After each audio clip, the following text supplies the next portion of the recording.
প্রিয় চাকরি প্রত্যাশী ভাই ও বোনেরা, আজকে আমরা টেন্সের একটা গুরুত্বপূর্ণ অধ্যায় পাস্ট কন্টিনিউয়াস টেন্স পড়ব। ঠিক আছে, আমরা যদি মনোযোগ সহকারে ভিডিওটা দেখি তো আমি আশা রাখবো যে আপনাদের পাস্ট কন্টিনিউয়াস টেন্স সম্পর্কে একটা ভালো ধারণা জন্মাবে এবং পরবর্তীতে আপনাদের পরীক্ষার হলে আপনাদের অনেক কাজে দিবে। আপনারা মনোযোগ সহকারে ভিডিওটি দেখুন। আচ্ছা, আমি বোর্ডে লিখছি পাস্ট কন্টিনিউয়াস টেন্স। আমি যখন টেন্স শুরু করি, শুরুতেই আমি বলেছিলাম কন্টিনিউয়াস কথাটার অর্থ হচ্ছে চলমান। ঠিক আছে, তাহলে পাস্ট কন্টিনিউয়াস দ্বারা আমরা কি বুঝাবো? পাস্ট মানে হচ্ছে অতীত, পাস্ট মানে অতীত, কন্টিনিউয়াস মানে চলমান। তাহলে এটা বোঝাচ্ছে যে অতীতকালে কোনো কাজ চলিতেছিল। ঠিক আছে, আমরা যদি সংজ্ঞাটা এভাবে বাংলায় উল্লেখ করি যে অতীতকালে কোনো কাজ কিছু সময় ধরে হচ্ছিল বা চলছিল, এরূপ বোঝাতে ভার্বের পাস্ট কন্টিনিউয়াস টেন্স হয়। আমি আরো একবার বলতেছি, অতীতকালে কোনো কাজ কিছু সময় ধরে হচ্ছিল বা চলছিল, তা বোঝাতে ভার্বের পাস্ট কন্টিনিউয়াস টেন্স হয়। ঠিক আছে, আচ্ছা, এটা প্রেজেন্ট কন্টিনিউয়াস আর পাস্ট কন্টিনিউয়াস এর মধ্যে তফাৎটা কোথায়? প্রেজেন্ট কন্টিনিউয়াস হচ্ছে যে বর্তমান কালে কোনো কাজ কিছু সময় ধরে হচ্ছে বা চলছে। পার্থক্যটা একটু খেয়াল করবেন। বর্তমান কালে কোনো কাজ কিছু সময় ধরে হচ্ছে বা চলছে, এরূপ বোঝাতে ভার্বের প্রেজেন্ট কন্টিনিউয়াস টেন্স হয়। আর পাস্ট কন্টিনিউয়াস হচ্ছে যে অতীতকালে কোনো কাজ কিছু সময় ধরে হচ্ছিল বা চলছিল, হচ্ছিল বা চলছিল, এরূপ বোঝাতে ভার্বের পাস্ট কন্টিনিউয়াস টেন্স হয়। এর গঠনটা কি হবে? এর গঠনটা হবে, শুরুতে বসবে সাবজেক্ট, তারপর সাহায্যকারী ভাব, সাহায্যকারী ভাব হিসেবে ওয়াজ অথবা ওয়ার, তারপর মূল ভার্বের শেষে আইএনজি যোগ প্লাস এদিকে বাকি। আচ্ছা, আমি আর একটা কথা বলছিলাম যে যখনই কন্টিনিউয়াস কথাটা আসবে তখনই মূল ভার্বের শেষে আইএনজি যোগ হতে বাধ্য। ঠিক আছে, সেটা প্রেজেন্ট কন্টিনিউয়াস হোক, পাস্ট কন্টিনিউয়াস হোক, ফিউচার কন্টিনিউয়াস হোক, যে কন্টিনিউয়াসই হোক না কেন মূল ভার্বের শেষে আইএনজি যোগ হবেই। ঠিক আছে, তাহলে এটা মনে রাখার সুবিধার্থে আপনারা এভাবে মনে রাখবেন যে কন্টিনিউয়াস মানে ভার্বের শেষে আইএনজি যোগ। সেটা কোন ভার্ব? মেইন ভার্বের শেষে। অক্সিলারি ভার্ব আপনার টেন্স অনুসারে অক্সিলারি ভার্ব বসবে।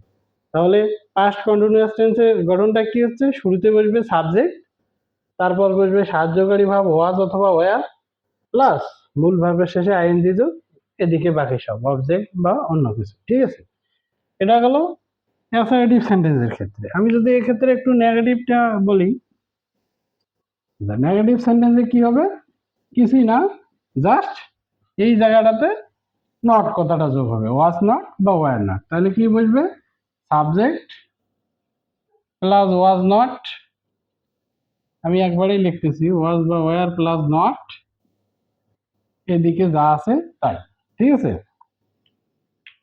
এই জায়গাটাতে শুধু নট কথাটা যুক্ত হবে। আচ্ছা, লিখেই দিই, মূল ভার্বের শেষে আইএনজি যোগ প্লাস বাকি সব। এটা গেল নেগেটিভ সেন্টেন্সের ক্ষেত্রে, না বোধক বাক্যে। আচ্ছা, আমরা যদি ইন্টারোগেটিভে চিন্তা করি, প্রশ্নবোধক বাক্যে যদি চিন্তা করি,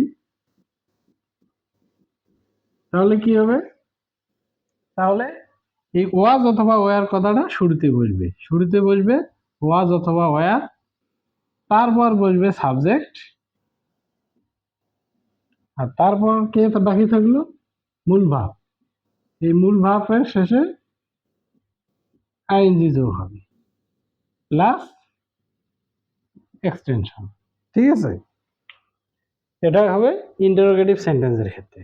তাহলে গঠন মূলত এটা মনে রাখলেই হবে, নেগেটিভে নট কথাটা যোগ হচ্ছে, ইন্টারোগেটিভে সাবজেক্টের শুরুতে অক্সিলারি ভার্বটা চলে আসতেছে, মেইন ভার্বের শেষে মূল ভার্বের শেষে আইএনজি যোগ থাকতেছে। ঠিক আছে, এই হচ্ছে গঠন।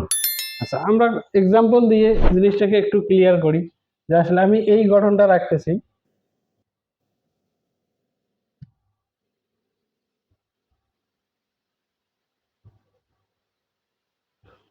আচ্ছা, আমি যদি এখন বাংলায় বলি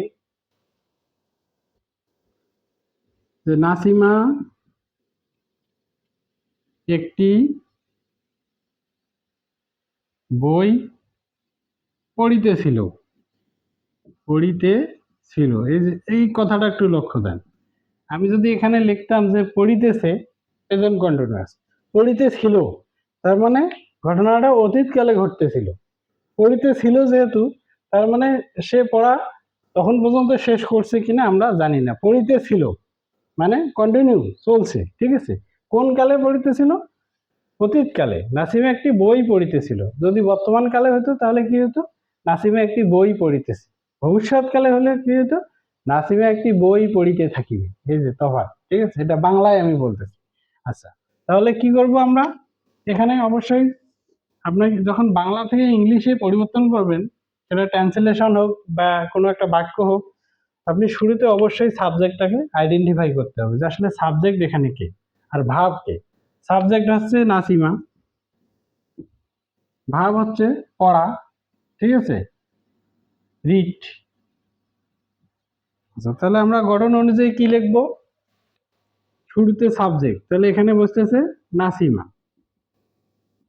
নাসিমা সাহায্যকারী ভাব কি বসবে? নাসিমা যেহেতু সিঙ্গুলার নাম্বার, ওয়াজ বসবে। নাসিমা ওয়াজ। মূল ভাব কি? রিড। এই রিড তার সাথে কি যোগ হবে? আইএনজি যোগ। নাসিমা ওয়াজ রিডিং, কি পড়িতেছিল? একটি বই, এ বুক, ঠিক আছে। নাসিমা একটি বই পড়িতেছিল।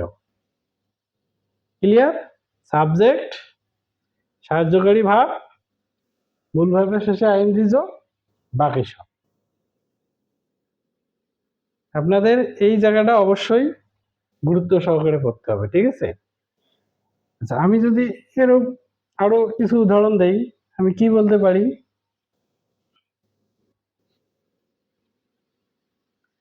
তারা মাঠে ফুটবল খেলিতেছিল। ফুটবল খেলিতেছিল, এই যে খেলিতেছিল, ঠিক আছে। এই বাক্যে সাবজেক্টকে তারা, সাবজেক্ট। ভাব কি? খেলা করা, পেলে, ঠিক আছে। তাহলে মোটামুটি আমাকে আগে শুরুতে সাবজেক্টটা আইডেন্টিফাই করতে হবে, ভাবটা আইডেন্টিফাই করতে হবে, তারপর আমাকে গঠনটা মনে রাখতে হবে। কি গঠন বলছিলাম? শুরুতে সাবজেক্ট বসবে দে, সাহায্যকারী ভাব দে এর পর কি হবে? They were. দে ওয়ার মূল ভাব কি? প্লে। প্লের সাথে আইএনজি যোগ হবে, প্লেইং। কি খেলিতেছিল? ফুটবল খেলিতেছিল।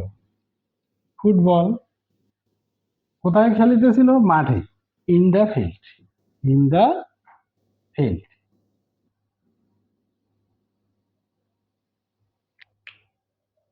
ক্লিয়ার? সাবজেক্ট, সাহায্যকারী ভাব, মূল ভাবের শেষে আইএনজি যোগ, বাকি সব, ঠিক আছে। সাবজেক্ট, সাহায্যকারী ভাব,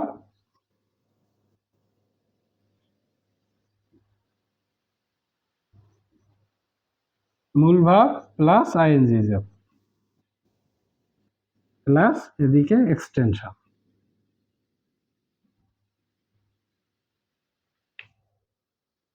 বিষয়টা আশা করি বুঝতে পারছেন। আমি আরো কয়েকটা উদাহরণ দেব যাতে বিষয়টা একদম ক্লিয়ার হয়ে যায়। আচ্ছা, আমি এগুলা কিন্তু বাংলায় করাচ্ছি, মানে বাংলা থেকে ইংলিশে পরিবর্তন করাচ্ছি। আপনার পরীক্ষায় যে এরকম আসবে তা না, এটা ট্রান্সলেশনে কাজে লাগবে, প্লাস ইংলিশে কারেকশনে কাজে লাগবে। কারেকশন থেকে যে 2 মার্কস আসে বা মাঝে মাঝে 3 মার্কসও আসে, এই এক্ষেত্রে আপনার কাজে লাগবে। আপনারা কিভাবে মনে রাখবেন? আপনারা অবশ্যই, আমি বারবার বলতেছি যে গঠন একদম হুবহু মুখস্থ করবেন না। আপনারা সেন্টেন্স গুলো, এক্সাম্পল গুলো ভালো করে স্মরণ করার চেষ্টা করবেন। এক্সাম্পল দিয়ে আপনারা গঠনটাকে মনে রাখবেন, ঠিক আছে? আপনি একদম পাস্ট কন্টিনিউয়াস মানে একদম গঠন পড়া শুরু করলেন এবং আর কিছু বললেন না, তাহলে গঠন মনেও থাকবে না, আপনারা বাস্তব ক্ষেত্রে এটার প্রয়োগও করতে পারবেন না, ঠিক আছে? আপনি যদি এটাকে কাজে লাগাইতে চান, আপনাকে অবশ্যই যে কোনো বিষয় শেখার সাথে সাথে তার এক্সাম্পল ফলো করতে হবে। এক্সাম্পল দিয়ে আপনাকে তাকে গঠনটাকে মনে রাখতে হবে, ঠিক আছে? আচ্ছা, আমি যদি এখন লিখি,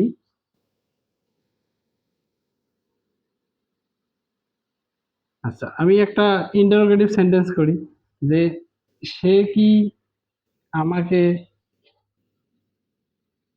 ডাকিতেছিল, ডাকিতেছিল,